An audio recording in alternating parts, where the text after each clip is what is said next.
Hey, what's going on? You know who it is, you know what it is. All right, so I grabbed my second pair as I told you. I was actually checking for these a little bit harder than I was the first pair to with love, but I went and got those just, for review purposes and content purposes. Now, with that being said, this was really the pair I had my eye on, and then the black and white pair that's coming out, that's sort of like in the tradition of the 7210s colorway, that's it is what it is. It's inspired by the 7210 colorway, but we all know there's a big difference between Adidas and Nike.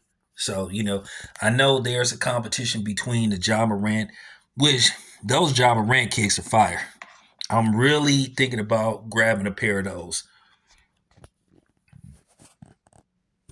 And I know there was comparisons to the first AE1, but totally different. Now, the toe box is similar to the first pair. Now you do have room with the toe box, which you can go through the side. It really comes down to your feet. If you have flat feet, if you pigeon toe, that's up to you. But as far as comfortability go, they pretty comfortable. So um, I'm really a 12 and a half, but this 12 will do because we all know that Nikes run small for the most part. Now, the first pair was totally different.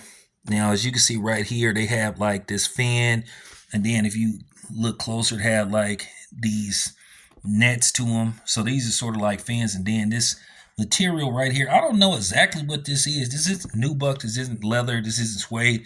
It's kind of like kind of have like that paper towel texture to it, like that the mechanics have, you know, that be in those bathrooms at those auto shops and shit.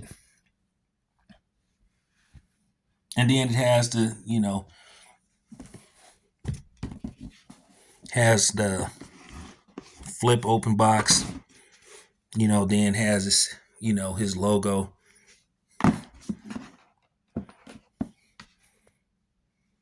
Then, if you look at, the bottom of the shoe, um, kind of has like that texture that you would have like with a foam posit and stuff. I forgot what you call that type of material. And then, as you can see, it has. I wonder, do these shoes glow in the dark? Well, I'm not about to find out. So, with that being said, let's do a on foot. All right, so here's the on foot. Y'all been asking me to do these on foots, so yeah, very comfortable. So as you can see, once again, the toe box is pretty wide. So, like I said, if you have wide or flat feet, um, now if you have Fred Flintstone feet, that's a different story. But if your feet is a little wide, then you'll be okay. Because I really don't feel nothing like so. I done stood up. Yeah, so there you have it. Love this colorway. Like I said, this shoe is very comfortable. So on a scale of 1 to 10, I'm giving these motherfuckers a 9. So there you have it. This your boy Town Biz. I'm out.